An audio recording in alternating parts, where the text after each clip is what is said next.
নির্বাচন দিতে চান না ডক্টর ইউনূস। ডিসেম্বরে না হলে আর ভোট হবে না শঙ্কা আব্বাসের। শুধু বিএনপি নয়, যুগপৎ আন্দোলনে থাকা সব দলই ইলেকশনের পক্ষে বলছেন সালাউদ্দিন। জুলাই অভ্যুত্থানের পরও নিবন্ধন ইস্যুতে অন্তর্বর্তী সরকারের আন্তরিকতা নিয়ে আক্ষেপ জামায়াতের। আইনি লড়াইয়ে দ্রুতই ফিরে পাওয়ার আশা নেতাদের। বর্ষার আগেই জলজটে নাকাল রাজধানীবাসী। জলাবদ্ধতা নিরসনে 2 সিটি 3000 কোটি টাকা খরচেও মেলেনি সুফল। এবার খাল উদ্ধারের উদ্যোগে ভোগান্তি কমার আশা। আজ থেকে শুরু হচ্ছে ঈদ যাত্রা। মহাসড়কে বাড়ছে যাত্রী গাড়ির চাপ। এলিভেটেড এক্সপ্রেসওয়ের কাজ চলায় নবীনগর চন্দ্রা ও টঙ্গী আশুলিয়া ইপিজেড সড়কে যানজটের শঙ্কা। এবং রাজধানীতে জমে ওঠার অপেক্ষায় কোরবানির পশুর হাট। 2.5 লাখ টাকার গরুর সংখ্যাই বেশি বলছেন ক্রেতা। মজুদ থাকায় খাতুনগঞ্জে কমছে সব মশলার দর।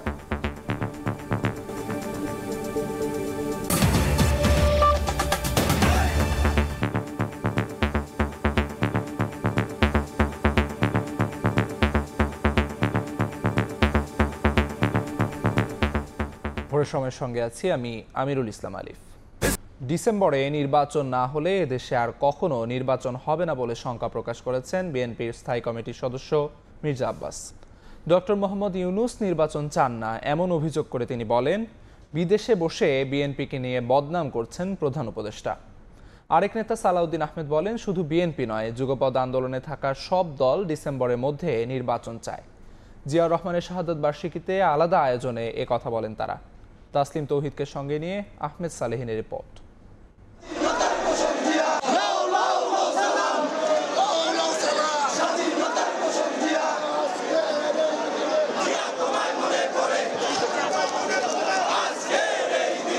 বৃষ্টি ভেজা সকাল, মিছিল স্লোগানে মুখর শেরে বাংলা নগর। প্রিয় নেতার প্রতি শ্রদ্ধা জানাতে নেতাকর্মীদের সরব উপস্থিতি। শহীদ রাষ্ট্রপতি বিএনপির প্রতিষ্ঠাতা জিয়াউর রহমানের 44তম শাহাদত বার্ষিকী উপলক্ষে তার সমাধিতে ফুল দিয়ে শ্রদ্ধা জানাতে বৈরী আবহাওয়ার মধ্যেও ছুটে আসেন দলের তৃণমূল থেকে কেন্দ্রীয় নেতারা। লোকে লোকারণ্য হয়ে ওঠে জিয়া উদ্যান। ফুলের শ্রদ্ধায় সিক্ত হয় জিয়ার সমাধি। জিয়াউর রহমানের আত্মার মাগফিরাত কামনায় দোয়া করেন দলটির সর্বস্তরের নেতাকর্মীরা। শ্রদ্ধা শেষে গণমাধ্যমে কথা বলেন বিএনপির স্থায়ী কমিটির সদস্য মির্জা আব্বাস। নির্বাচন ও সংস্কার ইস্যুতে তিনি বলেন, বিএনপি দ্রুত ভোট চাইলেও ডক্টর ইউনূস নির্বাচন চান না। প্রধান উপদেষ্টা বিদেশে বসে বিএনপিকে নিয়ে বদনাম করছে বলেও অভিযোগ তার। দেখলাম ইউনূস সাহেব জাপানে বসে বিএনপি সম্পর্কে বদনাম করছেন। একটু লজ্জাও লাগলো না দেশের সম্পর্কে বিদেশে বসে বদনাম করতে? তিনি বললেন, একটি দল নির্বাচন চায়। আর আমরা বলতে চাই, একটি লোক নির্বাচন চায় না, সে হলো ইউনূস, ডক্টর ইউনূস। উনি নির্বাচন চায় না। নির্বাচন যদি করতে হয় ডিসেম্বরের মধ্যে করতে হবে। আর নির্বাচন করতে না চান, সেটা ইউনূস সাহেবের দায়িত্ব, আমার দায়িত্ব নয়। পরে জিয়াউর রহমানের শাহাদত বার্ষিকী উপলক্ষে নয়াপল্টনে এক অনুষ্ঠানে মির্জা আব্বাস বলেন, ডিসেম্বরে না হলে এদেশে আর নির্বাচন হবে না। নির্বাচনকে টাল ভাড়া করে পিছনে চেষ্টা করবেন না। আমরা খুব ভালো জানি, ডিসেম্বর নির্বাচন না হলে এই বাংলাদেশের কখন নির্বাচন হবে না। এই বাংলাদেশ প্রধানত হবে বিদেশি প্রভুদের হাতে। এদিকে দিবসটি উপলক্ষে রাজধানীর খামারবাড়ি এলাকায় দুস্থদের মাঝে বস্ত্র বিতরণ করেন বিএনপি নেতা সালাউদ্দিন আহমদ। এ সময় তিনি বলেন, বিএনপি একা নয়, যুগপৎ আন্দোলনে থাকা সব দল ডিসেম্বরের মধ্যে নির্বাচন চায়। ডক্টর ইউনূস কেন বিএনপিকে দোষারোপ করছেন তা বোধগম্য নয় বলেও মন্তব্য করেন সালাউদ্দিন। আমরা এই বিষয়ে মনে করি ওনার যথেষ্ট তথ্য নেই। বিএনপি এবং বিএনপির সাথে যুগপৎ আন্দোলনে শরীক ছিল সেরকম দল এবং জাতীয়তাবাদী সমমনা দল 12 দল পক্ষ থেকে সবাই ডিসেম্বরের মধ্যে নির্বাচন অনুষ্ঠানের জন্য দাবি জানিয়েছিলেন, সেটা আমরা জানি। সমগ্র জাতি একটি সুষ্ঠু, সুন্দর, নিরপেক্ষ নির্বাচনের জন্য অপেক্ষমান। দলের প্রতিষ্ঠাতার মৃত্যুবার্ষিকীতে রাজধানীর বিভিন্ন স্থানে অসহায়, দুস্থ ও গরিবদের মাঝে খাবার এবং বস্ত্র বিতরণ করে কেন্দ্রীয় ও মহানগর বিএনপি। আহমেদ সালেহিন, সময় সংবাদ, ঢাকা। এদিকে জিয়াউর রহমানের 44তম শাহাদত বার্ষিকী উপলক্ষে গুলশানে দলের চেয়ারপারসনের কার্যালয়ে দোয়া মাহফিল অনুষ্ঠিত হয়েছে। দোয়া মাহফিলে ভার্চুয়ালি উপস্থিত ছিলেন দলটির ভারপ্রাপ্ত চেয়ারম্যান তারেক রহমান। এ সময় দলটির স্থায়ী কমিটির সদস্য ছাড়াও বিভিন্ন স্তরের নেতাকর্মীরা উপস্থিত ছিলেন। জিয়াউর রহমানের আত্মার মাগফিরাত কামনা করে দোয়া ও মোনাজাত করা হয়। এবার বিএনপির প্রতিষ্ঠাতা জিয়াউর রহমানের শাহাদত বার্ষিকী উপলক্ষে সারা দেশে ৮ দিন ব্যাপী কর্মসূচি পালন করছে বিএনপি।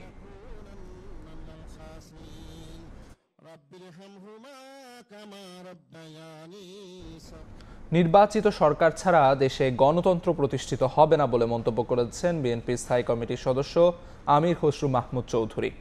চট্টগ্রামে জিয়াউর রহমানের শাহাদত বার্ষিকী উপলক্ষে স্মরণ সভায় কথা বলেন তিনি। বলেন, দেশের সমস্যা বিদেশে গিয়ে বললে সমাধান হবে না। নির্বাচনের অপেক্ষায় আছি এবং নির্বাচনের মাধ্যমে একটা নির্বাচিত সরকার না আসা পর্যন্ত এগুলো বাস্তবায়ন করা সম্ভব না। এগুলো কোনো অনির্বাচিত সরকারের পক্ষে করা সম্ভব না। এগুলো জনগণের সমর্থন ব্যতীত সম্ভব না। যত তাড়াতাড়ি সম্ভব বাংলাদেশে একটা নির্বাচিত সরকারের প্রয়োজন। কোন দল চাই না চাই এটা বড় কথা না। গণতন্ত্রের প্রত্যাশায় বাংলাদেশের মানুষ আছে। দেশের বাইরে গিয়ে বেশি কথা না বলে দেশের ভিতরে বললে, কারণ এটা তো বাংলাদেশের সমস্যা। এই সমস্যার বাইরে গিয়ে বলতে কোনো লাভ হবে না। আমাকে বাংলাদেশের মধ্যে বলে এখানে সমাধান করতে হবে। সংস্কারের নামে বিলম্ব না করে দ্রুত নির্বাচন দেওয়ার আহ্বান জানিয়েছেন বিএনপির যুগ্ম মহাসচিব খায়রুল কবির খোকন। সন্ধ্যায় নরসিংদীতে জিয়াউর রহমানের শাহাদত বার্ষিকী উপলক্ষে আয়োজিত সভায় তিনি একথা বলেন। ডিসেম্বরের মধ্যে একটি রুট ম্যাপ, একটি সুনির্দিষ্ট দিন তারিখ ঘোষণা করবেন, এত তারিখের মধ্যে নির্বাচন হবে। তাহলে সমস্ত পরিবেশ, এই যে অস্থিতিশীল পরিবেশ, উত্তেজনা, এই যে দেশে মানুষের মধ্যে যে ক্ষোভ, দুঃখ, বেদনা, দ্রব্যমূল্য আইনশৃঙ্খলা পরিস্থিতি অবনতি, বিনিয়োগ হচ্ছে না এবং অর্থনৈতিক সংকট, সব আস্তে আস্তে স্বাভাবিক অবস্থায় ফিরে আসবে। কিন্তু যতই আপনি প্রলম্বিত করবেন, পরিস্থিতি আরও গোলাট হবে, আরও অনিশ্চিত দিকে যাবে, দেশে একটি সংঘাতের দিকে চলে যেতে পারে। মানুষের চাওয়া পাওয়াকে গুরুত্ব দিয়ে জাতীয় নাগরিক পার্টি নির্বাচনী ইশতেহার তৈরি করবে বলে জানিয়েছেন দলটির উত্তরাঞ্চলের মুখ্য সংগঠক সার্জিস আলম। শুক্রবার দুপুরে গাইবান্ধার গোবিন্দগঞ্জের ৪ মাথা মোড়ে এক পথসভায় একথা বলেন তিনি। প্রশাসনের কর্মকর্তা কর্মচারীদের প্রতি আহ্বান করে সার্জিস বলেন, দেশকে সবার আগে গুরুত্ব দিয়ে কাজ করতে হবে। কেননা পতিত ফ্যাসিস্ট সরকারের হয়ে কাজ করে অনেক কর্মকর্তাই এখন মানুষের সামনে আসতে পারছেন না। কোনো একটি দলের অন্ধভক্ত হয়ে গেলে আগামীতে নবীনরা রাজনীতিতে আগ্রহ হারাবে বলেও মন্তব্য করেন তিনি। আপনাদের চাওয়া পাওয়ার উপরে ভিত্তি করে আগামীর বাংলাদেশে জাতীয় নাগরিক পার্টি তাদের ইশতেহার তৈরি করবে। আমরা আরো আপনাদের কাছে আসব, আপনাদের প্রত্যেকটি উপজেলা ইউনিয়নের ঘরে ঘরে যাব। আমরা আপনাদের কাছে আহ্বান করি, বছরের পর বছর ধরে নিজের বিবেককে যেভাবে আপনারা দলের কাছে বন্ধক দিয়ে এসেছেন, এই বিবেকের বন্ধকটা আপনাদের ছুটাতে হবে। রাজনৈতিক দল হিসেবে খুব শিগগিরই জামায়াতে ইসলামী তাদের নিবন্ধন ফিরে পাবে, এমনটাই প্রত্যাশা দলটির নেতাদের। তাদের আক্ষেপ, জুলাই অভ্যুত্থানের পরও নিবন্ধন ইস্যুতে দ্রুত সুবিচার নিশ্চিত করা অন্তর্বর্তী সরকারেরই উচিত ছিল। কাউসারা চৌধুরী কোমর রিপোর্ট। 2009 সালে বাংলাদেশ জামায়াতে ইসলামের নিবন্ধন চ্যালেঞ্জ করে রিট করা হয় আদালতে। রিট দায়ের করেন তরিকত ফেডারেশনের সে সময়কার সেক্রেটারি জেনারেল সৈয়দ রেজাউল হক চাঁদপুরি, জাকের পার্টির মহাসচিব মুন্সি আব্দুল লতিফ এবং সম্মিলিত সাংস্কৃতিক জোটের প্রেসিডেন্ট মাওলানা জিয়াউল হাসান সহ 25 জন। পরবর্তীতে 2013 সালের 1 আগস্ট বিচারপতি এম ইনায়েতুর রহিম ও বিচারপতি কাজী রেজাউল হকের বেঞ্চ দলটির নিবন্ধন অবৈধ ও বাতিল ঘোষণা করে রায় দেন। সবশেষ 2018 সালের অক্টোবরে জামায়াতে ইসলামের নিবন্ধন বাতিলের প্রজ্ঞাপন জারি করে তৎকালীন নির্বাচন কমিশন। 5 আগস্ট হাসিনা সরকারের পতনের 2 মাস পর জামায়াতে ইসলামের বাতিল হওয়া নিবন্ধন ফিরে পেতে খারিজ হওয়া আপিল আবেদন পুনরুজ্জীবিত করে দেশের সর্বোচ্চ আদালতের আপিল বিভাগ। ফলে নিবন্ধন ও দলীয় প্রতীক দাঁড়িপাল্লা ফিরে পেতে জামায়াতের আইনি লড়াইয়ের পথ খুলে যায়। চলতি বছরের মার্চে নিবন্ধন ফিরে পেতে শুরু হয় আপিল শুনানি। জামায়াতের পজিশনে অনেক পলিটিক্যাল পার্টি ছিল যাদের রিভাইজড কনস্টিটিউশন জমা দেওয়া হয়েছে দেরি করে। একটা পলিটিক্যাল পার্টিকে ইলেকশন করতে প্রিভেন্ট করাটা সেটা হচ্ছে অ্যান্টি ডেমোক্রেটিক। ডেমোক্রেসি হচ্ছে আমাদের সংবিধানের একটা বেসিক পিলার, এবং আরেকটা জিনিস হচ্ছে ফ্রিডম অফ এক্সপ্রেশন, এটার ওপরই পন্থী। সুবিচার পাওয়ার আশা করছেন দলটির সেক্রেটারি জেনারেল। তার মতে আওয়ামী লীগ সরকারের নজিরবিহীন জুলুম অত্যাচারের পর নিবন্ধন প্রশ্নে বর্তমান সরকার আরও আন্তরিক হতে পারত বলেও মনে করেন জামায়াতের এর শীর্ষ নেতা। অন্যায়ভাবে আমাদের উপর জুলুম করে এটা বাতিল করেছে। সরকারেরই এটা কর্তব্য ছিল, যারা আমরা জুলাই অভ্যুত্থানের মিত্র ছিলাম সেই আন্দোলনের ভিত্তিতে প্রতিষ্ঠিত সরকারের এটা কর্তব্য আমাদের প্রতি সুবিচার করা।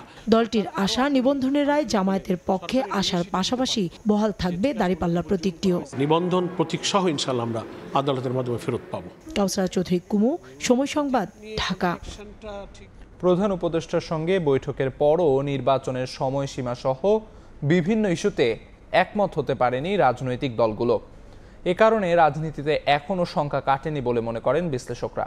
এ অবস্থা থেকে উত্তরণে দেশ ও মানুষের কথা মাথায় রেখে সরকারের সঙ্গে আলোচনার পাশাপাশি দলগুলোকে নিজেদের মধ্যে সমঝোতায় পৌঁছানোর পরামর্শ তাদের। সানবীর রূপলের রিপোর্ট। সংস্কার, বিচার, নির্বাচন এই তিনটি বিষয় সামনে রেখে জুলাই বিপ্লবের পর পথ চলা শুরু করে ডক্টর ইউনূসের নেতৃত্বে অন্তর্বর্তীকালীন সরকার। শুরু থেকে মত পথের বিভাজন ভুলে অভ্যুত্থানের পক্ষের সব রাজনৈতিক দলকে সরকারের উপর পূর্ণ আস্থায় সমর্থন দিতে দেখা যায়। তবে সময় যতই গড়াচ্ছে দলগুলোর মধ্যে বিভাজনের সুর তত তীব্র হচ্ছে। বিভিন্ন ইস্যুতে অস্থিরতার মধ্যে গত সপ্তাহে প্রধান উপদেষ্টার পদত্যাগের আগ্রহের গুঞ্জনে রাজনীতির মাঠে শুরু হয় নানা আলোচনা সমালোচনা। এ অবস্থায় সম্প্রতি দলগুলোর সঙ্গে বৈঠক করেন ডক্টর মোহাম্মদ ইউনূস। কিন্তু তারপরও নির্বাচনের রোডম্যাপ নিয়ে অনড় অবস্থানে বিএনপি। ডিসেম্বরে ভোট চায় দলটি। আগামী ডিসেম্বরের মধ্যেই জাতীয় নির্বাচন অনুষ্ঠিত হতে হবে। অন্যদিকে জামাত ইসলামী, এনসিপি সহ বিভিন্ন দল নির্বাচন বিষয়ে একমত থাকলেও রোডম্যাপ নিয়ে মতপার্থক্য আছে। বিচার, সংস্কার এবং নির্বাচন এই তিনটিরই রোডম্যাপ একসাথে প্রকাশ করা উচিত। এই বছরের ডিসেম্বর থেকে আগামী বছরের জুন এর ভিতরে আপনি নির্বাচন দিবেন। বিশ্লেষকরা বলছেন বৈঠকের পর উত্তপ্ত পরিবেশ কিছুটা শান্ত হলেও সরকার ও রাজনৈতিক দলগুলো ঐক্যে পৌঁছতে পারেনি। ফলে ফলাফল আস্থার সংকট রয়েই গেছে। প্রথম 2 দিনের বৈঠকের সমস্যার সমাধান না হয়ে থাকে আরও বৈঠক হোক, আরও আলোচনা হোক। সরকারের উচিত তার অবস্থানটা পরিষ্কার করা। কেন ডিসেম্বরে নির্বাচন হতে পারে না, তাহলে তার একটা ব্যাখ্যা দিন। এই সংলাপের মধ্য দিয়ে ইউনূস খানিকটা তার ক্ষমতার স্থিতাবস্থাকে সে ধরে রাখতে সক্ষম হয়েছে। কিন্তু যেটা হলো যে বৃহত্তর রাজনৈতিক স্টেক হোল্ডারদের মধ্যে যে ঐক্য, সেই ঐক্য কিন্তু আমরা এখনো দেখছি না। বিশ্লেষকদের মতে শুধু সরকার নয়, দলগুলোর পরস্পরের মধ্যেও সমঝোতা জরুরি। তা না হলে সংকট আরও বাড়ার শঙ্কা তাদের।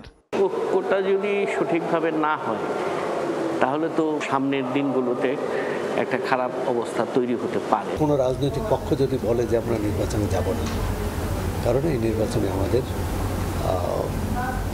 সুষ্ঠু পরিবেশ নেই, তাহলে কিন্তু সরকার নির্বাচনই করতে পারবে না। নির্বাচনের তফসিল ঘোষণা করলে পরিস্থিতি বরং ইতিবাচক হবে। মানুষের মধ্যে যে অস্থিরতা আছে, রাজনৈতিক দলগুলোর মধ্যে যে অস্থিরতা আছে, সেটি কেটে যাবে। সুষ্ঠু নির্বাচন আয়োজনে সব দল ঐক্যমতে পৌঁছাতে না পারলে আবারও প্রশ্নবিদ্ধ হতে পারে নির্বাচন, এমনটাই মত বিশ্লেষকদের। সানবীর রূপল, সময় সংবাদ, ঢাকা। টোকিওতে প্রধান উপদেষ্টা ডক্টর মোহাম্মদ ইউনূস ও জাপানের প্রধানমন্ত্রী শিগেরু ইশিবার বৈঠকে 6টি সমঝোতা স্মারক ও চুক্তি সই হয়েছে। সহায়তা হিসেবে বাংলাদেশকে $100 কোটি দেবে জাপান। এছাড়া রোহিঙ্গা সংকট নিরসন সহ বিভিন্ন বিষয়ে টোকিও ঢাকার পাশে থাকবে বলে ব্রিফিংয়ে জানিয়েছেন প্রধান উপদেষ্টার উপপ্রেস সচিব। জাপান সফরের তৃতীয় দিনে স্থানীয় সময় শুক্রবার বেলা 11টার দিকে দেশটির প্রধানমন্ত্রীর কার্যালয়ে যান প্রধান উপদেষ্টা ডক্টর মোহাম্মদ ইউনূস। এ সময় তাকে স্বাগত জানান জাপানের প্রধানমন্ত্রী শিগেরু ইশিবা। পরে লাল গালিচা সংবর্ধনার পাশাপাশি দেয়া হয় গার্ড অফ অনার। রাষ্ট্রীয় সৌজন্যতা শেষে দ্বিপাক্ষিক বৈঠকে বসেন ডক্টর ইউনূস ও ইশিবা। এতে দুই দেশের মধ্যে 6টি সমঝোতা স্মারক ও চুক্তি স্বাক্ষর হয়। চুক্তি অনুযায়ী বাংলাদেশকে বাজেট সহায়তা হিসেবে $100 কোটি ঋণ ও অনুদান সহায়তা দেবে জাপান। বৈঠকে বাংলাদেশ বিনিয়োগ উন্নয়ন কর্তৃপক্ষের ওয়ান স্টপ সার্ভিস চালু, প্রিপেড গ্যাস মিটার স্থাপন, ব্যাটারি চালিত সাইকেল তৈরির কারখানা স্থাপন, বিদ্যুৎ খাত, তথ্য নিরাপত্তার পাইলট প্রকল্পের সমঝোতা স্মারকও চুক্তি হয়। নেভিকে 5টা পেট্রোল বোট দিচ্ছে, 6টা এমওইউ হয়েছে। একটা হচ্ছে যে খুবই ইম্পর্টেন্ট সাইকেল, এটা হচ্ছে ইলেকট্রিক সাইকেল তৈরি করার জন্য একটা ফ্যাক্টরি স্থাপন করা হচ্ছে। রোহিঙ্গা সংকট নিরসন সহ বিভিন্ন বিষয়ে বাংলাদেশের পাশে থাকার কথা জানিয়েছেন জাপানের প্রধানমন্ত্রী শিগেরু ইশিবা। দীর্ঘদিনের উন্নয়ন সহযোগী পরীক্ষিত বন্ধু জাপান আগামী দিনে বাংলাদেশের অর্থনৈতিক পুনর্গঠনেও সহায়তা অব্যাহত রাখবে বলে প্রত্যাশা প্রবাসীদের। নাজমুস সালেহী, সময় সংবাদ, টোকিও, জাপান। এদিকে টোকিওতে বাংলাদেশ দূতাবাসে প্রবাসীদের সঙ্গে মত বিনিময় করেন ডক্টর মোহাম্মদ ইউনূস। প্রধান উপদেষ্টাকে কাছে পেয়ে উচ্ছ্বাস প্রকাশ করেন প্রবাসীরা। এ সময় ডক্টর ইউনূস বলেন, ব্যাংক ও কোষাগার খালি করে গেছে হাসিনা সরকার। জানান, অর্থনৈতিকভাবে ঘুরে দাঁড়াচ্ছে দেশ, এজন্য প্রবাসীদের সহায়তা চান প্রধান উপদেষ্টা। শুক্রবার বিকেলে টোকিওতে বাংলাদেশ দূতাবাসে এক মতবিনিময় সভার আয়োজন করা হয়। সেখানে যোগ দেন ডক্টর মোহাম্মদ ইউনূস। প্রবাসীরা প্রধান উপদেষ্টাকে কাছে পেয়ে উচ্ছ্বাস প্রকাশ করেন। ডক্টর ইউনূস প্রবাসীদের সমস্যা সম্ভাবনার কথা মনোযোগ দিয়ে শোনেন। এ সময় তিনি প্রবাসীদের সমস্যা সমাধানের আশ্বাস দেন। বক্তব্যে প্রধান উপদেষ্টা বলেন, দেশের ব্যাংক ও কোষাগার খালি করে রেখে গেছে হাসিনা সরকার। জানান, অন্তর্বর্তী সরকারের উদ্যোগে ইতিমধ্যে ঘুরে দাঁড়াচ্ছে দেশের অর্থনীতি। দেশের অর্থনীতি পুনর্গঠনে প্রবাসীদের সহায়তা চান তিনি। কোষাগার খালি, যখন তারা চলে গেছে কোষাগার খালি, রেমিটেন্স না আসলে আমরা আসতে পারতাম না। ব্যাংক খালি, ব্যাংকে সব টাকা নিয়ে চলে গেছে, কাজে ব্যাংক খালি, সবকিছু খালি। তো সেই দুর্যোগের অবস্থা থেকে আমরা আস্তে আস্তে আসছি। আপনাদের সমর্থন না পেলে, আপনাদের এই সাহায্য না পেলে বাংলাদেশ উঠে দাঁড়াবার কোনো সুযোগ ছিল না। সরকার প্রধান বলেন, ঘরে বসে নাগরিক সেবা পেতে উদ্যোগ নিয়েছে অন্তর্বর্তী সরকার। এ সময় বিদেশ থেকে অর্জিত জ্ঞান দেশ মেরামতের কাজে লাগানোর আহ্বান জানান তিনি। আপনি ঘরে বসে আপনার পাসপোর্ট নেবেন, এটা ই পাসপোর্ট, আপনার এনআইডি কার্ড নেবেন, সবকিছু ঘরে বসে করবেন। এটা আমরা বাংলাদেশে শুরু করেছি। প্রধান উপদেষ্টা আবারও জানান, জাপানে আরো বেশি জনশক্তি রফতানির জন্য কার্যকর উদ্যোগ নেবে সরকার। সেগুলো যেন সুন্দরভাবে আমরা করে ফেলতে পারি। নাজমুস সালেহী, সময় সংবাদ, টোকিও, জাপান। গত কয়েকদিনের বৃষ্টিতে বর্ষার আগেই জলজটে নাকাল নগরবাসী। স্বাভাবিকভাবেই প্রশ্ন জাগে, আসন্ন বর্ষায় কি ডুববে রাজধানী? যদিও গত এক যুগে জলাবদ্ধতা নিরসনে 2 সিটি কর্পোরেশন খরচ করেছে 3000 কোটি টাকা। নগর পরিকল্পনাবিদ বলছেন, খাল উদ্ধার ও ড্রেনেজ ব্যবস্থা সমন্বিত নেটওয়ার্কে আনা না গেলে জলাবদ্ধতার ভোগান্তি থেকে এবারও মিলবে না মুক্তি। আশরাফুল ইসলামের ক্যামেরায় রায়দুল ইসলাম শুভর রিপোর্ট।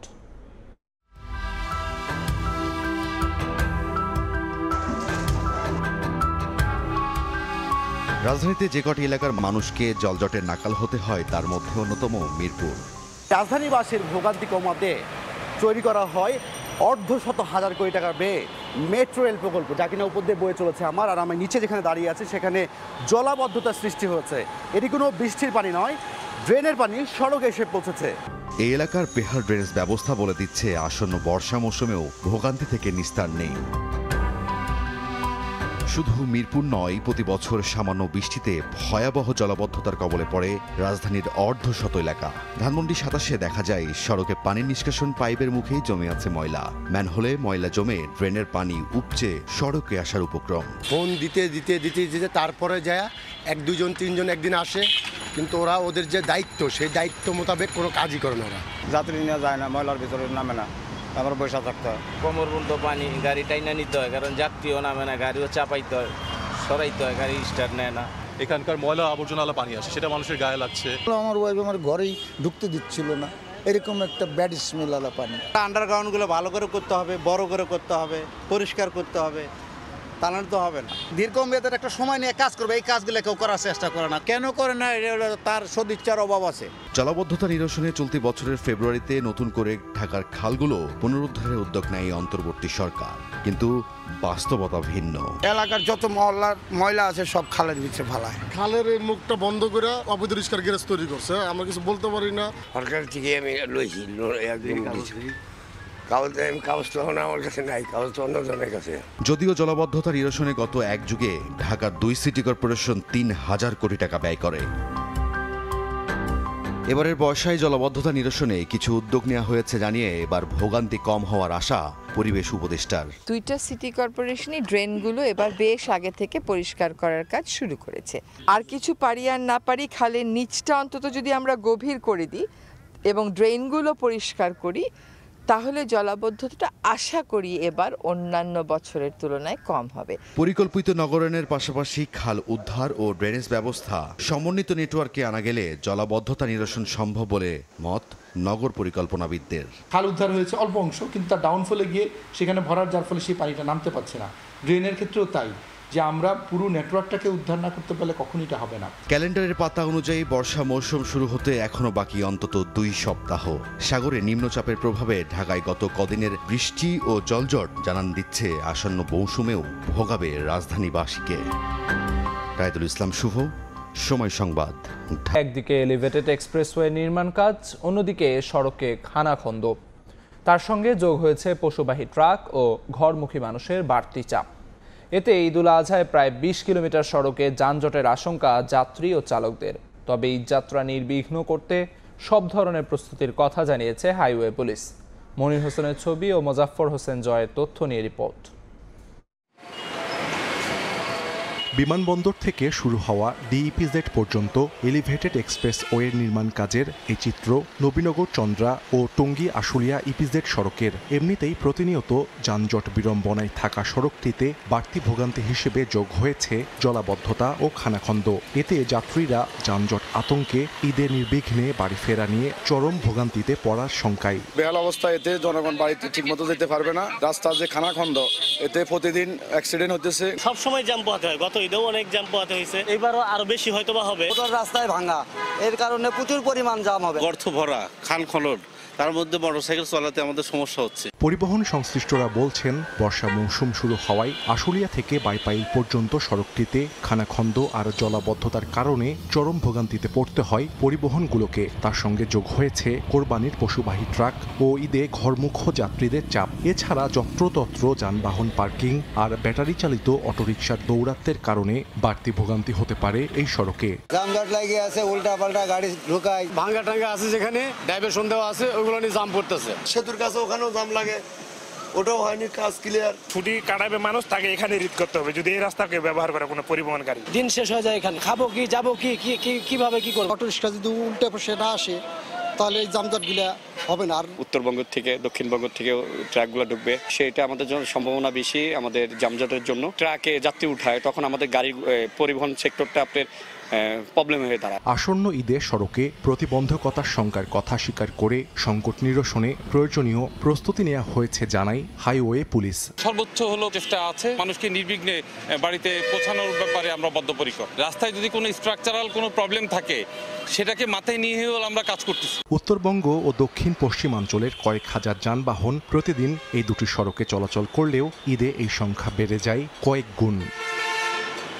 সময় সংবাদ, সাভার। দীর্ঘদিন সংস্কার না করায় বেহাল দশা লক্ষ্মীপুরের জাকসিন পোদ্দার বাজারের সড়ক। কার্পেটিং উঠে সৃষ্টি হয়েছে ছোট বড় গর্ত। শুষ্ক মৌসুমে ধুলা ও বর্ষায় জলাবদ্ধতা যোগ করে বাড়তি ভোগান্তি। প্রায়ই ঘটে দুর্ঘটনাও। শিগগিরই সংস্কারের আশ্বাস এলজিইডির। মাঝহারুল আনোয়ার টিপুর রিপোর্ট। খানাখন্দ ভরা সড়কে হেলে দুলে চলছে যানবাহন। বৃষ্টিতে গর্তগুলোতে তৈরি হয়েছে জলাবদ্ধতা।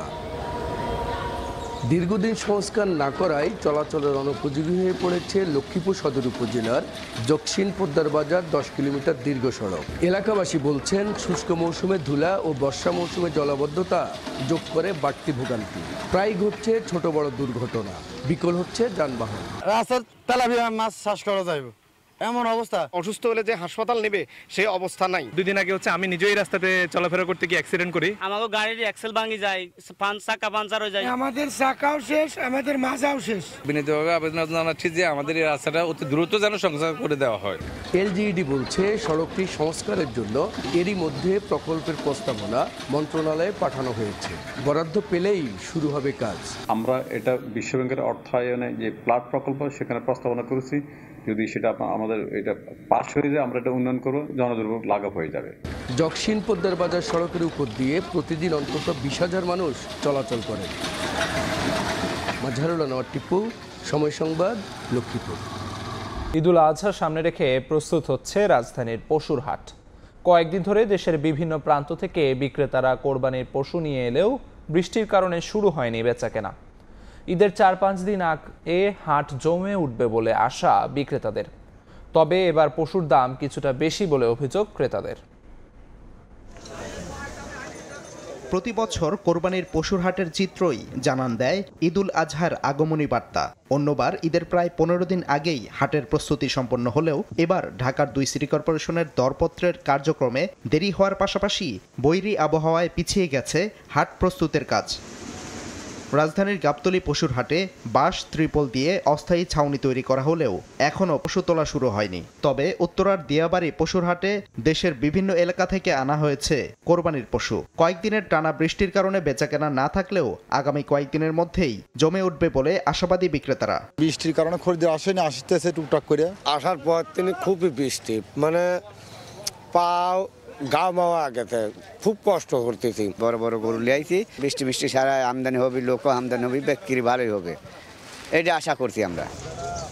কোরবানির হাটে এবার 1,20,000 টাকা দামের গরু থেকে 2.5 লাখ টাকার গরুর সংখ্যাই বেশি। তবে এখনও দিয়াবাড়ি হাটে ওঠা সবচেয়ে বড় গরুর দাম 9 লাখ টাকা। ক্রেতাদের অভিযোগ, গত বছরের তুলনায় এবার পশুর দাম কিছুটা বেশি। বিক্রেতারা বলছেন, গোখাদ্যের দাম বৃদ্ধির কারণে বাড়তি এবার পশুর দামও। 4 বছর যাবত আমি নিজে লালন পালন করছি।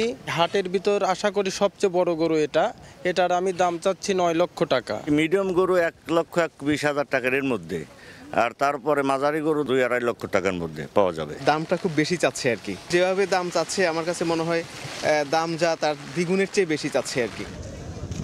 ঢাকার 2 সিটি কর্পোরেশন এলাকায় এবার মোট হাট বসেছে 19টি। প্রতিটি পশুর হাসিল ধার্য করা হয়েছে পশুর দামের শতকরা 5 টাকা।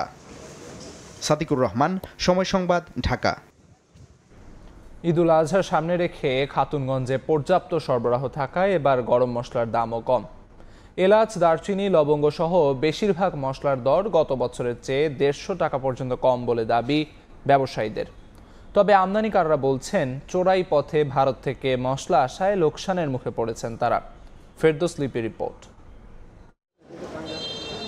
সপ্তাহখানেক পরেই কোরবানির ঈদ, তাই দেশের সবচেয়ে বড় পাইকারি বাজার খাতুনগঞ্জে বিশ্বের বিভিন্ন দেশ থেকে আমদানি হওয়া এলাচ, দারুচিনি, লবঙ্গ, জিরা সহ নানা মশলা জাতীয় পণ্যগুলো গোডাউন থেকে ট্রাকে ট্রাকে চলে যাচ্ছে দেশের বিভিন্ন অঞ্চলে।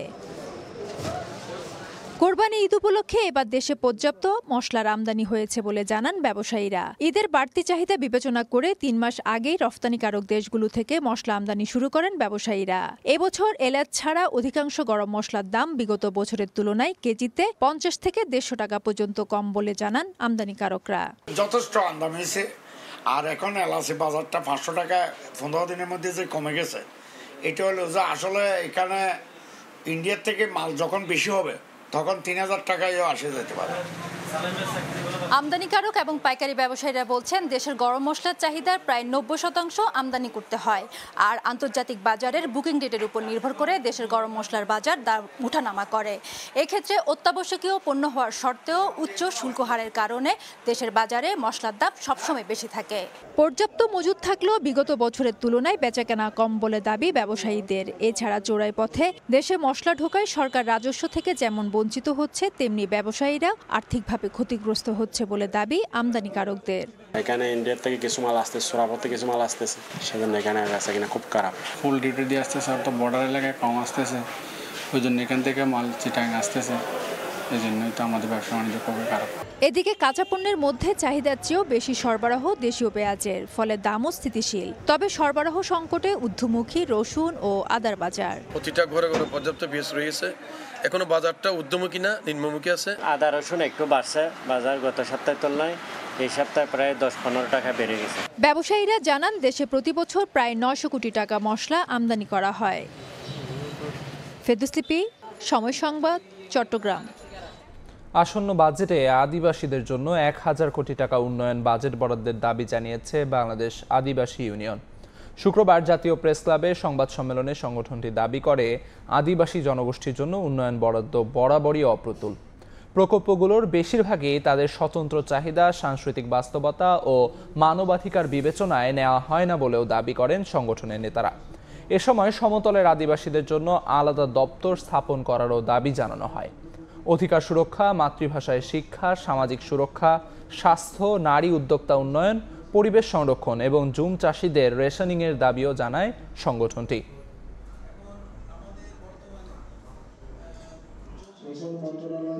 বিভাগ বা আরইবি নিয়ে পতিত সরকারের জ্বালানি উপদেষ্টার বেসরকারীকরণের পথে হাঁটছে অন্তর্বর্তী সরকারও। এতে একদিকে গ্রাহককে দিতে হবে বাড়তি দাম, অন্যদিকে আমদানি নির্ভরতায় বাড়বে ভর্তুকি। এদিকে বেসরকারীকরণের প্রক্রিয়া উস্কে দিচ্ছে পল্লী বিদ্যুৎ সমিতির আন্দোলন, এমনটাই মনে করছে ক্যাব। আরইবির দুর্নীতি তদন্তে বিদ্যুৎ বিভাগ সহায়তা করেনি বলেও দাবি তাদের। পল্লী বিদ্যুৎ সমিতির জনবল একীভূতকরণ ও আরইবির অনিয়ম তদন্তে তৃতীয় পক্ষকে দায়িত্ব দেওয়ার পরামর্শ জ্বালানি বিশেষজ্ঞের। কাজল আব্দুল্লাহর আরও একটি রিপোর্ট।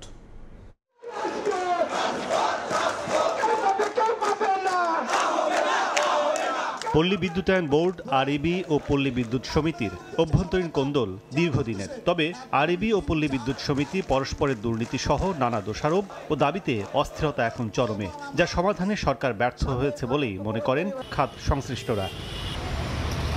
অন্যদিকে তাদের মতে সমস্যা সমাধানে নয়, আগুনে ঘি ঢালার মতো এজেন্ডা বাস্তবায়নে এগোচ্ছে সরকার। 2010 সাল থেকেই দাতাগোষ্ঠী, এডিবি ও বিশ্বব্যাংকের প্রেসক্রিপশন অনুযায়ী পল্লী বিদ্যুৎ খাতকে বেসরকারিতে রূপান্তরের যে সবক দেওয়া হয়েছিল আওয়ামী সরকারকে, তা বাস্তবায়ন করতে পারেনি শেখ হাসিনার উপদেষ্টা তৌফিক-এ ইলাহি চৌধুরী। তার রেখে যাওয়া দায়ে হয়তো কাঁধে তুলে নিচ্ছেন বর্তমান উপদেষ্টা, এমন মন্তব্য করে ক্যাব বলছে, আরইবি বেসরকারি করা হলে বাণিজ্যিকীকরণে দাম বাড়বে বিদ্যুতের, খরচ বাড়বে সরকারের। যেখানে তৌফিক ইলাহি চৌধুরী ফেল করেছে, সেই জায়গা হয়তোবা বর্তমান জ্বালানি উপদেষ্টা সফল হবার স্বপ্ন দেখেন, এটা আমরা আশঙ্কা করছি।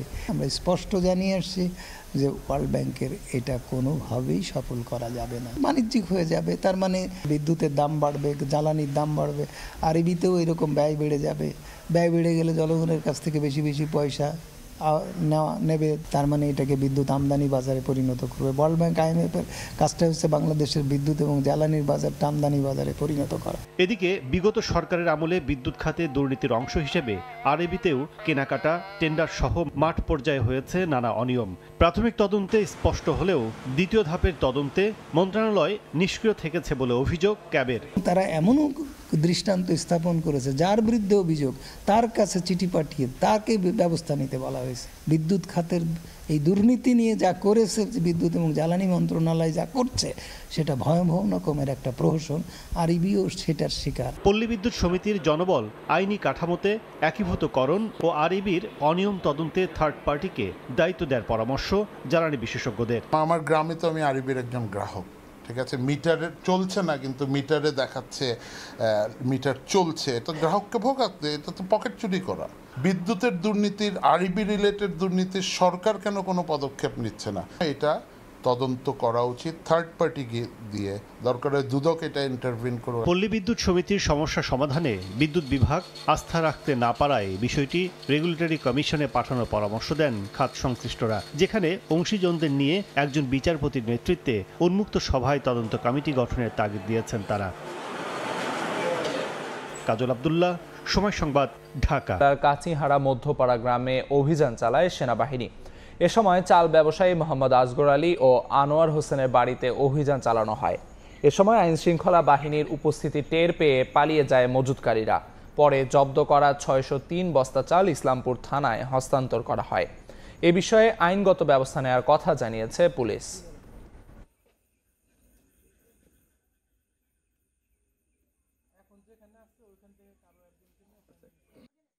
সরকারি যে বিজিটি চাল আছে, চালের দামজাত করা হয়েছে অবৈধভাবে।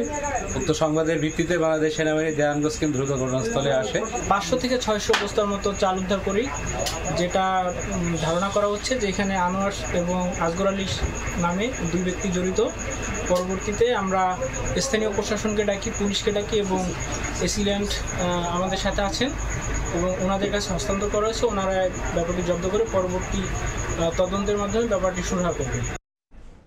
ঢাকা আরিচা মহাসড়কের পাশে জাগির বন্দর সবজির আড়তে ভোর থেকেই জমজমাট সবজি বেচাকেনা। এ বিষয়ে আরও জানাতে জাগির বন্দর সবজির আড়তে আছেন রিপোর্টার মোহাম্মদ ইউসুফ আলী। সরাসরি যাচ্ছি তার কাছে। বৃষ্টিপাতের কারণে এটা আসলে একটা প্রভাব পড়েছে এটা কৃষকের সবজি খেতেও। সেখানে কিন্তু এই বাজারে সবজির কমায় এটা আসলে এটা দাম কিছুটা বৃদ্ধি পেয়েছে। প্রতি কেজিতে দাম বেড়েছে এটা 5 থেকে 6 টাকা পর্যন্ত। এখানে যে সবজিগুলো বেচাকেনা হচ্ছে তার মধ্যে আমরা দেখছি যে পুঁই শাক এখানে বেচাকেনা হচ্ছে 10 থেকে 12 টাকা কেজি। সপ্তাহ ব্যবধানে দামটা বেড়েছে 3 থেকে 4 টাকা পর্যন্ত। এখানে মরিচ বিক্রি হচ্ছে 32 থেকে 35 টাকা প্রতি কেজি। সপ্তাহ ব্যবধানে দাম বেড়েছে 8 থেকে 10 টাকা পর্যন্ত। আমরাটা এখানে যদিও পাল্লায় বিক্রি হচ্ছে এটা পাইকারি, আমরা সেটা কেজিতে বলার চেষ্টা করছি। ঢেঁড়স বিক্রি হচ্ছে 12 থেকে 14 টাকা এটা প্রতি কেজি। এখানে আপনারা জালি বা লাউ দেখতে পাচ্ছেন, চাল যে কুমড়াগুলো বিক্রি হচ্ছে 12 থেকে 15 টাকা প্রতি পিস বিক্রি হচ্ছে এবং সেটাও কিন্তু দাম কিছুটা বৃদ্ধি পেয়েছে। আমরা এখানে ধন্দল বিক্রি হচ্ছে 20 থেকে 22 টাকা প্রতি কেজি। সপ্তাহ ব্যবধানে দাম বেড়েছে 3 থেকে 4 টাকা পর্যন্ত।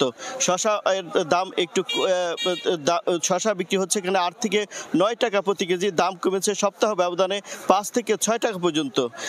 পটল বিক্রি হচ্ছে এখানে 18 থেকে 20 টাকা কেজি। সপ্তাহ ব্যবধানে দাম কমেছে 3 থেকে 4 টাকা পর্যন্ত। এছাড়া মিষ্টি লাউ বিক্রি হচ্ছে 10 থেকে 12 টাকা প্রতি কেজি। সপ্তাহ ব্যবধানে দাম কমেছে 5 থেকে 6 টাকা পর্যন্ত। পেঁয়াজ বিক্রি হচ্ছে 45 থেকে 46 টাকা প্রতি কেজি। সপ্তাহ ব্যবধানে দাম কমেছে 2 থেকে 3 টাকা পর্যন্ত। রসুন 90 থেকে 95 টাকা প্রতি কেজি। সপ্তাহ ব্যবধানে দাম কমেছে 5 থেকে 6 টাকা পর্যন্ত। বেগুনটা এখানে বিক্রি হচ্ছে 36 থেকে 38 টাকা প্রতি কেজি। সপ্তাহ ব্যবধানে দাম কমেছে 8 থেকে 10 টাকা পর্যন্ত। লতি এখানে বিক্রি হচ্ছে 30 থেকে 32 টাকা প্রতি কেজি। সপ্তাহ ব্যবধানে এই লতির দাম স্থিতিশীল রয়েছে। এখানে যে সবজিগুলো রয়েছে সবজিগুলোর আমরা কৃষকদের সাথে কথা বলেছি। কৃষকরা বলছে যেহেতু 2 দিন টানা বৃষ্টিপাতের কারণে তারা সবজি ক্ষেত থেকে সংগ্রহ করতে আসলে সমস্যা হচ্ছে। কাদা রয়েছে, নরম রয়েছে, যার জন্য কিন্তু এই দামটি বৃদ্ধি পেয়েছে।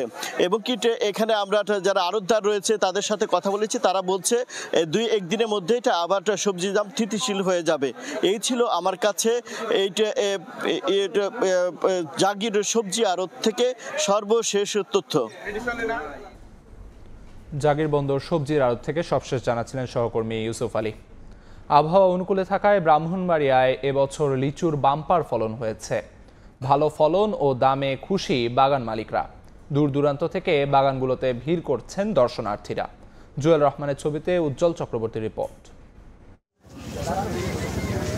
গাছে গাছে ঝুলছে টসটসে লিচু, সবুজ পাতার ফাঁকে লাল রঙের মন করা দৃশ্য। ফলের ভারে নুয়ে পড়েছে গাছ। ব্রাহ্মণবাড়িয়ায় তীব্র গরমের মধ্যেও লিচুর বাম্পার ফলন হয়েছে। জেলার বিজয়নগর, আখাউড়া ও কসবা উপজেলায় লিচুর বাগান সবচেয়ে বেশি। পাটনায়া, চায়নাথি ও বোম্বে জাতের লিচু চোখে পড়ে এসব এলাকায়। বাগান মালিকরা জানান অনুকূল আবহাওয়ায় লিচুর আকার আশানুরূপ হয়েছে। ফলন ও দাম ভালো হয় খুশি তারা। খুব ভালো ফলন হয়েছে এই বছর অন্যটার থেকে। আমার ফলন মুকুল আশা সত্যি সবাই বলতেছে এবার মাসুদ ভাইয়ের লিচু ভালো হবে। লাল মাটির লিচু খুব সুস্বাদু। অত্র এলাকার মানুষ এবং এই লিচুর গুণগান জানতে পারিয়া সর্বদিক থেকে এখানে লোক আসে। প্রতিদিনই বাগানগুলোতে ভিড় করছেন দূর দূরান্তের দর্শনার্থীরা। বাগানের সৌন্দর্য উপভোগের পাশাপাশি পরিবার পরিজনের জন্য নিয়ে যাচ্ছেন লিচু। নিজে পেরে খাচ্ছি, অনেক ভালো লাগতেছে। মনোরম পরিবেশ আর বিজয়নগরের লিচু সবসময় শুনি ভালো, এখনো খেয়ে দেখি সত্যি আসলে ভালো। ছবিও তুলতে পারি, লিচু কিনতে পারি, খাইতে পারি, খুবই ভালো লাগতেছে। তো সুন্দর লিচু বাগান আমি আগে কখনো দেখিনি। পরিবারের নিয়ে সবাই লিচু দেখে খুব মুগ্ধ। নতুন ও উন্নত জাতের আরু লিচুর চারা সরবরাহ করে বাগান বৃদ্ধির পরিকল্পনার কথা জানান কৃষি বিভাগ।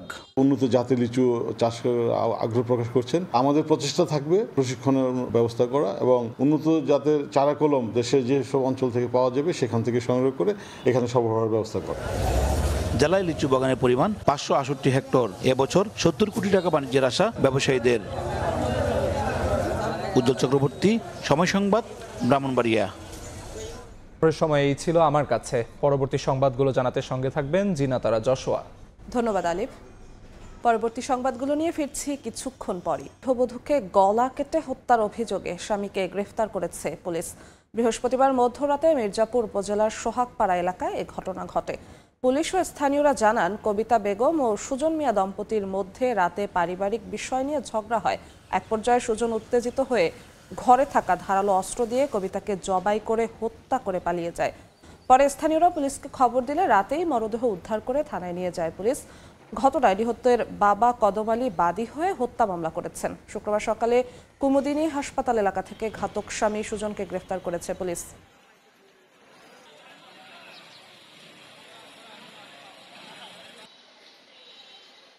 টাঙ্গাইলে চালক ও হেলপারের হাত পা বেঁধে মারধর করে তেল বোঝাই ট্রাক নিয়ে গেছে ডাকাত দল। বৃহস্পতিবার ট্রাকটি 7 ড্রাম পাম অয়েল নিয়ে চট্টগ্রাম থেকে বগুড়ার দুপচাচিয়ার উদ্দেশ্যে রওনা হয়। রাত 3টার দিকে ঢাকা টাঙ্গাইল মহাসড়কের মির্জাপুরে একদল ডাকাত ট্রাকটির গতিরোধ করে। পরে অস্ত্রের মুখে চালক হেলপারের হাত পা বেঁধে মহাসড়কের পাশে ফেলে ট্রাক নিয়ে পালিয়ে যায় তারা। পুলিশ বলছে, ঘটনায় জড়িতদের আনা হবে আইনের আওতায়।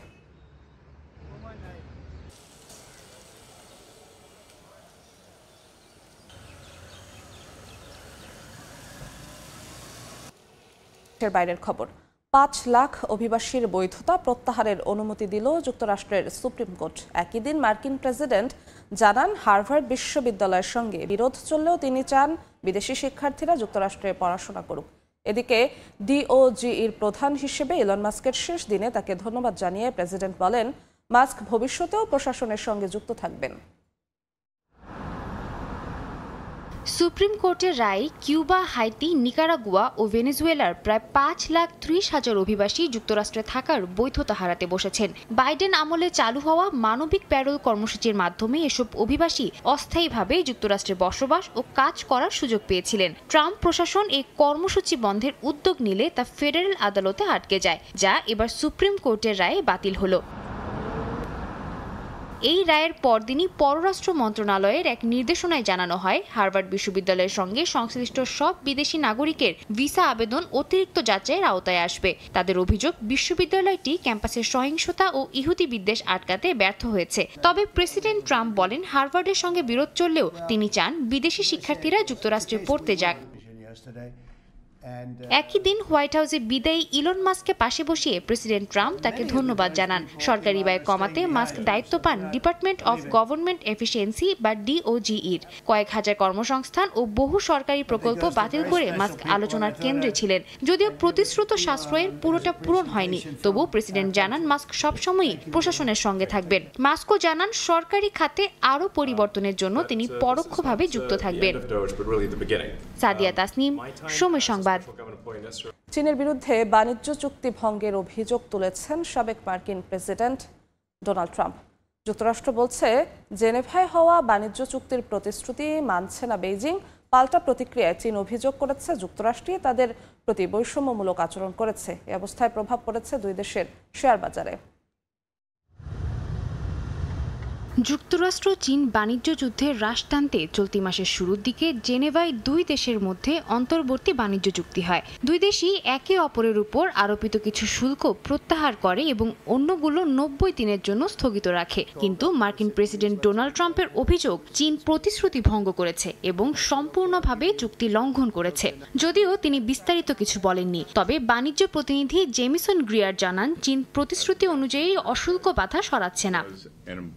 চীনের পক্ষ থেকে পাল্টা প্রতিক্রিয়ায় বলা হয়, যুক্তরাষ্ট্রকে ত্রুটিপূর্ণ নীতি পরিত্যাগ করতে হবে। দেশটির ওয়াশিংটন দূতাবাস জানায়, যুক্তরাষ্ট্রের সেমিকন্ডাক্টর রফতানি ও প্রযুক্তি নির্ভর খাতে বিধিনিষেধ নিয়ে চীন একাধিকবার উদ্বেগ জানায়। এর মধ্যে বুধবার চীনের কাছে চিপ বিক্রি থামিয়ে দিয়েছে যুক্তরাষ্ট্র। কিছু গুরুত্বপূর্ণ রাসায়নিক পদার্থ ও মেশিন বিক্রিও বন্ধ রাখা হয়েছে, যা চীনের সেমিকন্ডাক্টর খাতকে ক্ষতির মুখে ফেলছে।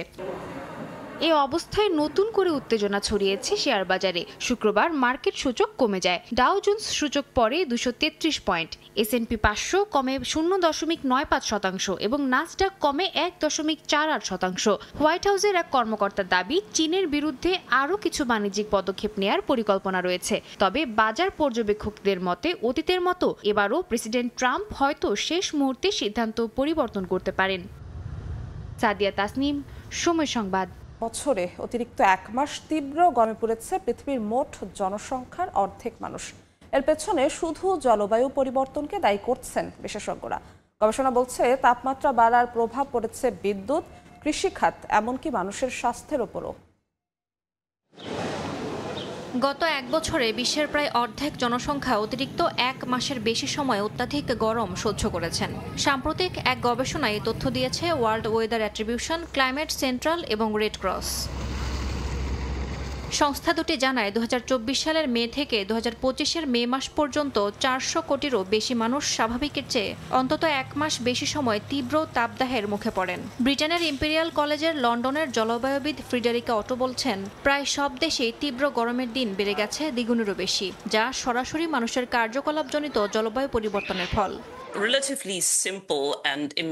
এই গবেষণায় আমরা গত এক বছরে চরম তাপপ্রবাহের ঘটনা বিশ্লেষণ করেছি। আমরা দেখেছি জলবায়ু পরিবর্তনের ফলে 400 কোটি মানুষ, যা প্রায় পৃথিবীর অর্ধেক মানুষের জন্য চরম গরমের দিন উল্লেখযোগ্যভাবে বেড়েছে। প্রায় সব দেশেই চরম তাপপ্রবাহের দিনের সংখ্যা দ্বিগুণ হয়েছে।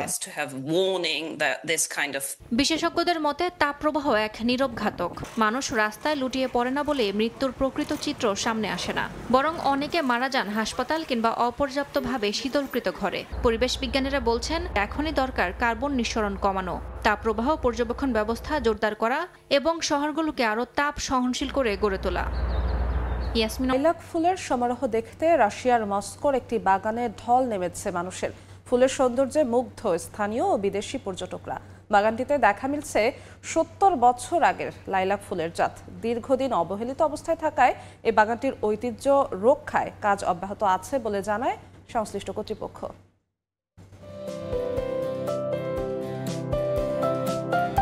এ যেন স্বর্গের রাজ্যে বেগুনি রঙের ফুলের সমারোহ। ফুলে ফুলে ছেয়ে গেছে চারিদিক। বাগানের মোহনীয় পরিবেশ ঘুরে দেখতে ব্যস্ত দর্শনার্থীরা। এমন চিত্রের দেখা মিলল রাশিয়ার রাজধানী মস্কোর লাইলাক গার্ডেনে। মস্কোর উত্তর পূর্বে অবস্থিত ঐতিহাসিক বাগান লাইলাক গার্ডেন একসময় যা ছিল বিশিষ্ট সোভিয়েত লাইলাক প্রজননবিদ লিওনিড কোলিসনিকভিকের পরীক্ষামূলক ক্ষেত, এখন তা পরিণত হয়েছে জনসাধারণের জন্য উন্মুক্ত এক ফুলের বাগানে, যেখানে ফুটে ওঠে লিওনিডের হাতে বেড়ে ওঠা শত শত লাইলাক ফুল। জানা যায় 70 বছর আগের লাইলাক ফুলের জাত এখনো টিকে আছে এই বাগানে। লাইলাকগুলো সুন্দরভাবে ফুটে উঠেছে। বেশ কয়েক বছর ধরে আমরা এখানে আসছি, এই সুবাস এবং অবিশ্বাস্য সৌন্দর্য উপভোগ করছি। 1968 সালে লিওনিডের মৃত্যুর পর দীর্ঘদিন লাইলাক গার্ডেন ছিল অবহেলিত, হারিয়ে যায় বহু দুর্লভ ফুলের জাত। তবে এখন রুশ ফুলপ্রেমীরা এগিয়ে এসেছেন এই বাগানটির ঐতিহ্য রক্ষায়, জানায় সংশ্লিষ্ট কর্তৃপক্ষ। অর্জিতা শেহজিন, সময় সংবাদ। খেলার খবর। 9 মাস পর বিসিবিতে আবারও পালাবদল। অন্তর্বর্তী সভাপতি হিসেবে দায়িত্ব নিলেন সাবেক অধিনায়ক আমিনুল ইসলাম বুলবুল। জরুরি বোর্ড সভায় হয়েছে এমন সিদ্ধান্ত। 2 দিনের নাটকীয়তায় বিসিবি থেকে আউট ফারুক আহমেদ। এদিকে সিনিয়র সহ সভাপতি হয়েছেন নাজমুল আবেদিন ফাহিম আর সহসভাপতি ফাহিম সিনহা।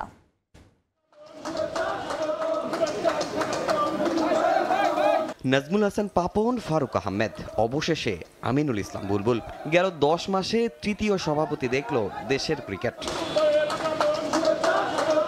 বিসিবির নয়া বস হিসেবে যখন হোম অফ ক্রিকেটে বুলবুল ঘড়ির কাঁটায় তখন 5টা ছুঁয়েছে। তার আগেই অবশ্য এলেন বাকি পরিচালকরা। জরুরি সভাবলী থাকছে না কোরাম পূরণের বাধ্যবাধকতা। এনএসসিতে ফারুক আহমেদকে নিয়ে অনাস্থা না দিলেও ছিলেন আকরাম খান। 2-1 যোগ দিয়েছেন ভার্চুয়ালি। আনুষ্ঠানিকতায় বোর্ড সভার সিদ্ধান্তগুলো অনুমে 16তম সভাপতি হিসেবে ঘোষণা করা হলো আমিনুল ইসলাম বুলবুলের নাম। সিনিয়র সহসভাপতি নাজমুল আবেদিন ফাহিম আর সভাপতি ফাহিম সিনহা। যদিও দায়িত্ব নিয়ে সব গুছিয়ে নিতে খুব একটা সময় পাবেন না বুলবুল। গঠনতন্ত্র মেনে অক্টোবরের মধ্যেই নির্বাচন দিতে হবে তাকে। তার আগে অবশ্য সিদ্ধান্ত নিতে হবে বিপিএল সহ গঠনতন্ত্র সংশোধনীতে। কদিন ধরেই চলছিল গুঞ্জন ফারুক আহমেদকে সরিয়ে বিসিবির নতুন সভাপতি হিসেবে দায়িত্ব নিচ্ছেন আমিনুল ইসলাম। তবে এর প্রক্রিয়া নিয়ে ছিল ধোঁয়াশা। যুব ও ক্রীড়া মন্ত্রণালয় থেকে নতুন কাউকে সভাপতি করতে চাওয়া হলেও ফারুক জানিয়ে দেন পদত্যাগ করবেন না। কিন্তু বোর্ডের 8 পরিচালক অনাস্থা প্রস্তাব দেয়ায় পরিচালক হিসেবে তার মনোনয়ন বাতিল করে এনএসসি, যার ফলশ্রুতিতে বিসিবির সভাপতির পদ হারান ফারুক আহমেদ। এরপর আমিনুল ইসলাম বুলবুলকে কাউন্সিলর ও বিসিবি পরিচালক মনোনীত করে প্রজ্ঞাপন দেয় ক্রীড়া পরিষদ। বোর্ড পরিচালকদের ভোটাভুটির ভিত্তিতে এরই মধ্যেই সভাপতি হিসেবে দায়িত্ব গ্রহণ করেছেন বুলবুল। তামিম হোসেন, সময় সংবাদ। নির্দিষ্ট মেয়াদ নিয়ে নয়, বিসিবির দায়িত্ব নিয়ে টি-20 ইনিংস খেলার প্রত্যয় নতুন সভাপতি আমিনুল ইসলাম বুলবুলের। পরিকল্পনা সাজানো শেষ, যেখানে সর্বোচ্চ গুরুত্ব পাচ্ছে গোটা দেশ জুড়ে ক্রিকেটের বিকেন্দ্রীকরণ। প্রথম বোর্ড সভায় বেশ কিছু সিদ্ধান্ত নিয়েছেন সাবেক টাইগার অধিনায়ক। আইসিসির হয়ে দীর্ঘ অভিজ্ঞতা থাকায় সাফল্য নিয়ে আত্মবিশ্বাসী বুলবুল। হচ্ছে বাংলাদেশ ক্রিকেট বোর্ডের প্রেসিডেন্ট হিসেবে 3 মাসের জন্য না, আমি চাকরি করতাম আইসিসিতে। তারা উইলিংলি আমাকে বলেছে you should go and help work for your country. So এখানে কোনো আমার কাছে আইসিসির সাথে কোনো 2 মাস বা 3 মাসের কোনো চুক্তি নেই। 3 ভিন্ন প্রেক্ষাপট, গেল 10 মাসে তৃতীয় সভাপতি। সবচাইতে সংক্ষিপ্ত কিনা কিংবা মেয়াদ শেষে ভাবনা কি, সে বিতর্কে আপাতত রহস্য। এটা তো ভবিষ্যৎ বলে দেবে, এটা আমি পাস্ট কিছু নিয়ে এই মুহূর্তে কমেন্ট করতে চাই না। বিসিবির 16তম সভাপতি নির্বাচিত হওয়ার কিছুক্ষণ বাদেই গণমাধ্যমের মুখোমুখি আমিনুল ইসলাম বুলবুল রাশ টানলেন তাকে নিয়ে হওয়া অনেক গুঞ্জনের। জানান বোর্ড সভাপতির প্রস্তাবের পেছনের গল্প। এপ্রিল মাসের শেষের দিকে আমি একটি কল পাই আমাদের ন্যাশনাল স্পোর্টস কাউন্সিল থেকে, এবং বলা হয় যে আপনাকে একটা সুযোগ হবে, আপনি কি সুযোগটা গ্রহণ করবেন? আমি যে আপনাদেরকে এত প্রমিস করতাম বা আমি ওয়েট করতাম একটা কলের জন্য, সেই কলটা আমি যখন পেয়ে গেছি তখন আর আমি পিছনে তাকাইনি। আমার একটাই লক্ষ্য ছিল যে কিভাবে এই কলটাকে আমি রেসপেক্ট করতে পারি। তারপর পর্যায়ক্রমে আজকে 30শে মে আমাকে আমাদের সম্মানিত ক্রিকেট বোর্ডের ডাইরেক্টররা আমাকে নির্বাচিত করেছেন, এবং আমি এই কলটা পেয়েছিলাম আমাদের সম্মানিত স্পোর্টস উপদেষ্টার কাছ থেকে, এবং আই ওয়াজ অনার্ড যে এরকম একটা কল তিনি আমাকে করেছিলেন। হোয়াটসঅ্যাপে এসছে আমি প্রথম প্রেসিডেন্ট 12 লক্ষ টাকা বেতন নিয়ে কাজ করছি। তো এই ধরনের এগুলো একেবারেই অসত্য কথা। তারপরে এসছে যে আমি নাকি সিইও হওয়ার জন্য অনুরোধ করেছি, বা একটা নাম্বারও বলা হচ্ছে সেখানে। এগুলো একেবারেই সত্য কথা নয়। তবে সেখানে প্রশ্ন আসে অনেক। একজন ছাড়া এই পরিচালকদের সবাই পাপন আর ফারুক আহমেদের বোর্ডের সদস্য, যাদের আবার অনেককে নিয়ে আছে বিস্তর সমালোচনা। সেই তাদেরকে নিয়ে কি করে সফল হবেন বুলবুল? আমি কনফিডেন্টলি বলতে পারি যে ইট ইজ আমার যে এই মুহূর্তে যে স্কিল সেট আছে এটা একটা প্যাকেজ। ইনশাল্লাহ ফেল করবো না, বাট আমি শেয়ার করবো আমার এক্সপিরিয়েন্সটা আমাদের বাংলাদেশের সাথে। I am from a very middle class family. What ever I have achieved all from cricket. এই ক্রিকেটের সাথে আমি কখনো কোনো নেগোসিয়েশন বা করিনি, কখনো করিনি, করবো না। যেহেতু সময়টা কম, আমরা জানি যে টেস্ট ম্যাচ 5 দিনের হয়, ওয়ান ডে হয় 7 ঘন্টার। তা আমি একটা কুইক টি-20 ইনিংস খেলতে এসেছি এখানে। সো একটা ভালো টি-20 ইনিংস খেলবো, যে ইনিংসটা আপনারা সকলে মনে রাখবেন। নির্বাচিত হয়ে প্রথম আনুষ্ঠানিক সভাতেই পরিবর্তনের ইঙ্গিত আমিনুল ইসলাম বুলবুলের। ক্রিকেটের ভাবমূর্তি ফেরানো, রিজিওনাল ক্রিকেট বাস্তবায়ন, সিএফও নিয়োগ, লিগ্যাল ডিপার্টমেন্ট দ্বারা কার্যক্রমের স্বচ্ছতা আনা কিংবা মার্কেটিং টিম বড় করা, সবকিছুই বাস্তবায়ন করতে চান দ্রুততম সময়ের মধ্যেই। ওয়ান অফ দ্য মেজর জায়গা ছিল সিএফও নিয়োগ করা, বাট আমাদের এই ফাইন্যান্সিয়াল যে ব্যাপারগুলো কত ট্রান্সপারেন্ট রাখা যায় আমরা চেষ্টা করব এটা ওয়েবসাইটের মাধ্যমে যতটা ক্লিয়ার রাখা যায়। এন্ড অফ দ্য ডে ক্রিকেটের টাকাটা বা ক্রিকেটের যে আয় সেটা কিন্তু ক্রিকেটের জন্য, আজকের ক্রিকেটের জন্য, যে ছেলেটা আরও 10 বছর পরে বাংলাদেশে জন্মগ্রহণ করবে তার জন্য। আমরা সকলে একটা টিম, আমরা সকলে বাংলাদেশকে সাপোর্ট করি, এবং let's work together to bring Bangladesh cricket in a different height. নতুন সভাপতি প্রায় মিনিট 40-এর সংবাদ সম্মেলনে যতটা প্রত্যাশার ফুল ছুরি আওড়ালেন, তার চাইতে বেশি স্বপ্ন দেখালেন। নিজের প্রথম সংবাদ সম্মেলনে অনেকটা একই কথা বলেছিলেন ফারুক আহমেদও। তার পথে কি হাঁটবেন বুলবুল, নাকি গড়বেন দৃষ্টান্ত?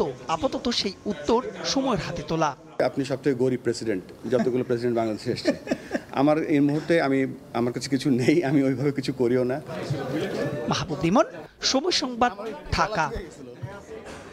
জাতীয় দলে সাকিব আল হাসানের ভবিষ্যৎ নির্ধারণ করবেন নির্বাচকরা।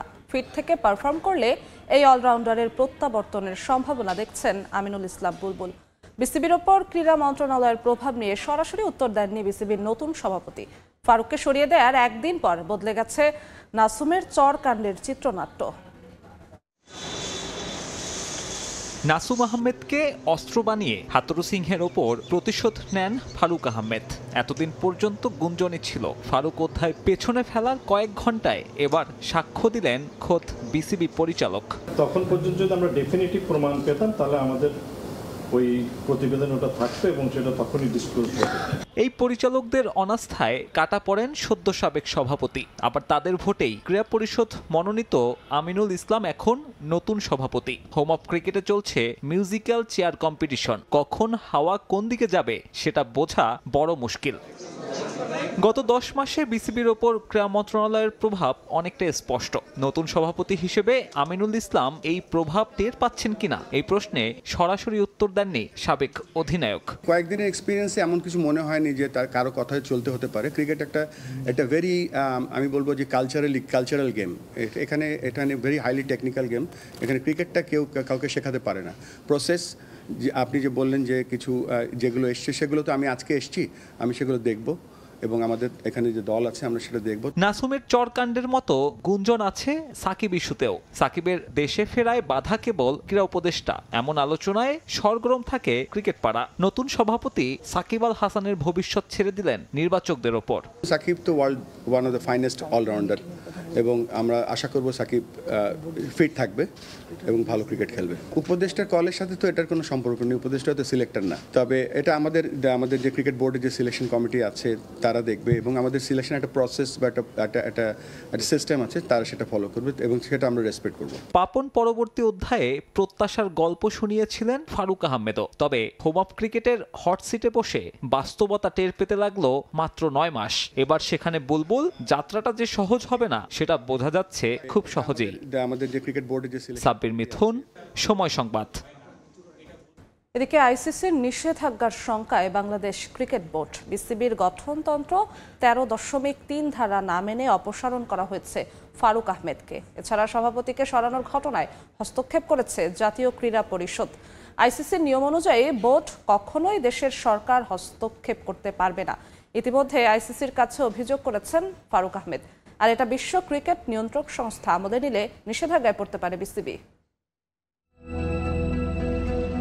দেশের ক্রিকেটে এখন খেলার চেয়ে ধুলাটাই বেশি, অস্থিরতা যেন কমছেই না। বৃহস্পতিবার রাতে ক্রিকেট বোর্ডের কাউন্সিলর হিসেবে এনএসসির মনোনয়ন বাতিল হয় ফারুক আহমেদের। হারান ভোট সভাপতির পদ। তবে যে প্রক্রিয়ায় তাকে বিসিবি থেকে সরিয়েছে এনএসসি তা নিয়ে উঠেছে প্রশ্ন। সঙ্গে আইসিসি থেকে বড় দুঃসংবাদের শঙ্কায় বাংলাদেশ ক্রিকেট বোর্ড।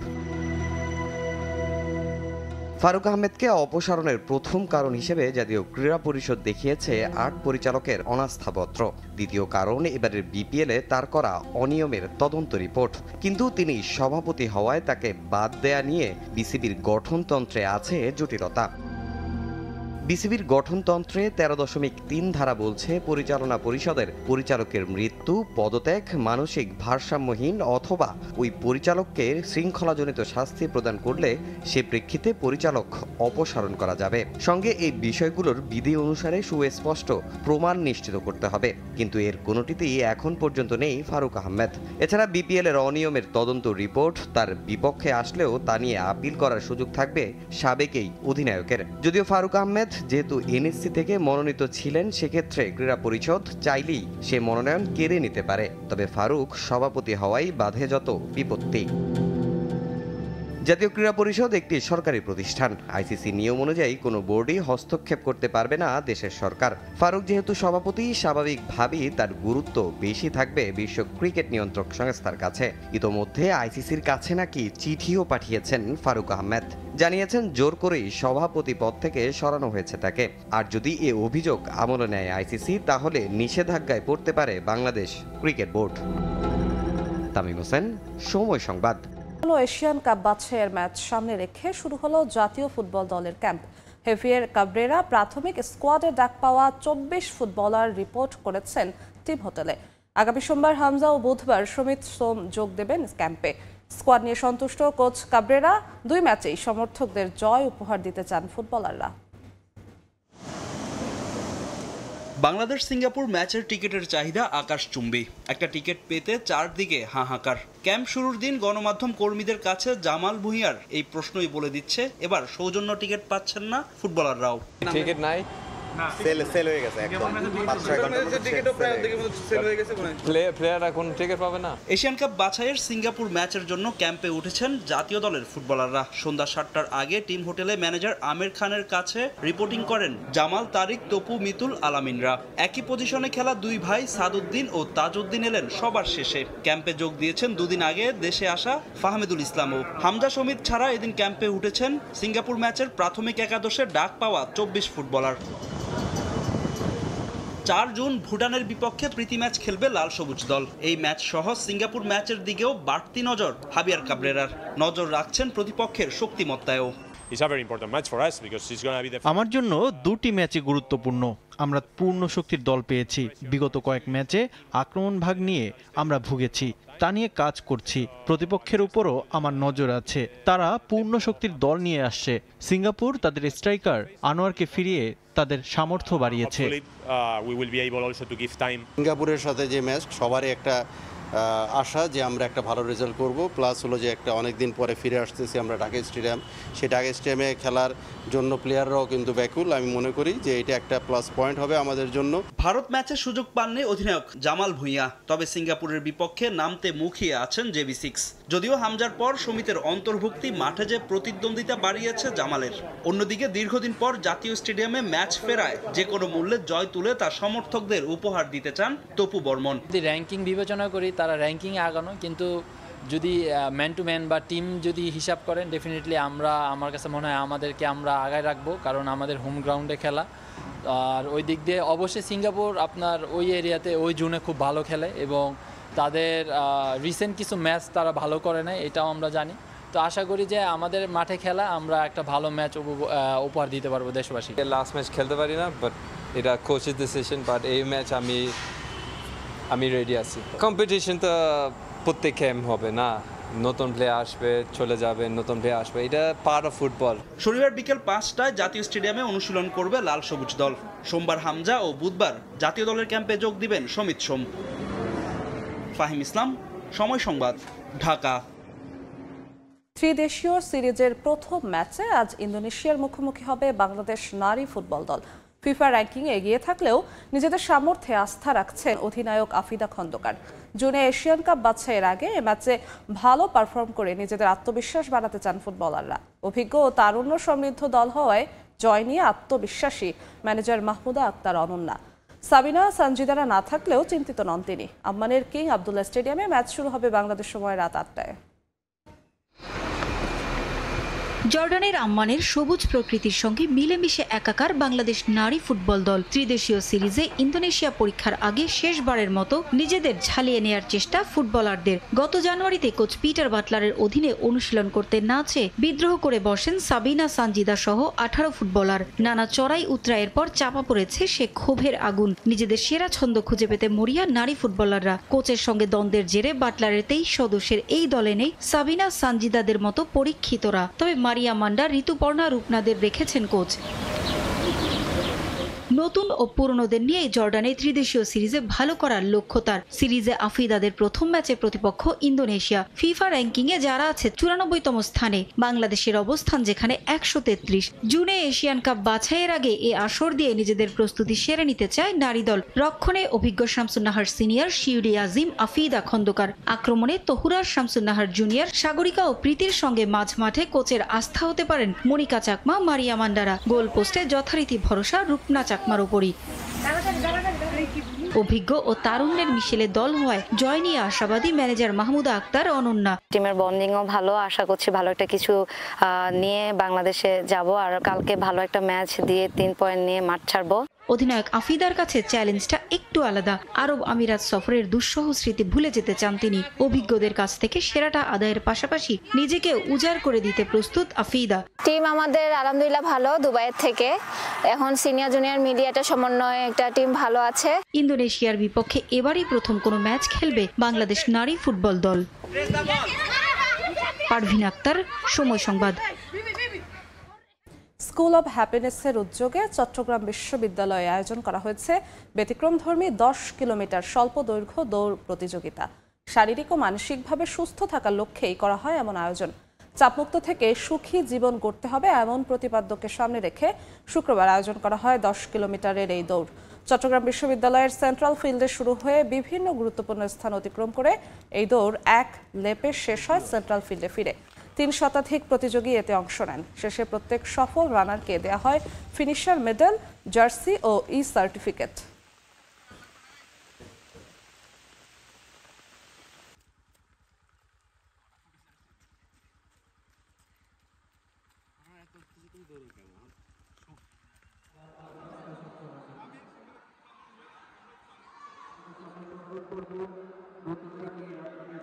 এ পর্যায়ে শীর্ষ সংবাদগুলো জানিয়ে দিচ্ছি আরেকবার। নির্বাচন দিতে চান না ডক্টর ইউনূস, ডিসেম্বরে না হলে আর ভোট হবে না শঙ্কা আব্বাসের। শুধু বিএনপি নয়, যুগপৎ আন্দোলনে থাকা সব দল ইলেকশনের পক্ষে বলছেন সালাউদ্দিন। জুলাই অভ্যুত্থানের পরও নিবন্ধন ইস্যুতে অন্তর্বর্তী সরকারের আন্তরিকতা নিয়ে আক্ষেপ জামায়াতের। আইনি লড়াইয়ে দ্রুতই ফিরে পাওয়ার আশা নেতাদের। বর্ষার আগে জলজটে নাকাল রাজধানীবাসী। জলাবদ্ধতা নিরসনে 2 সিটি 3000 কোটি টাকা খরচেও মেলেনি সুফল। এবার খাল উদ্ধারের উদ্যোগে ভোগান্তি কমার আশা। আজ থেকে শুরু হচ্ছে ঈদযাত্রা। মহাসড়কে বাড়ছে যাত্রী গাড়ির চাপ। এলিভেটেড এক্সপ্রেসওয়ের কাজ চলায় নবীনগর, চন্দ্রা ও টঙ্গী আশুলিয়া এপিজেড সড়কে যানজটের সংজ্ঞা। এবং রাজধানীতে জমে ওঠার অপেক্ষায় কোরবানির পশুর হাট। 2.5 লাখ টাকার গরুর সংখ্যায় বেশি, দাবি ক্রেতার। মজুদ থাকায় খাতুনগঞ্জে কমেছে সব মশলার দর।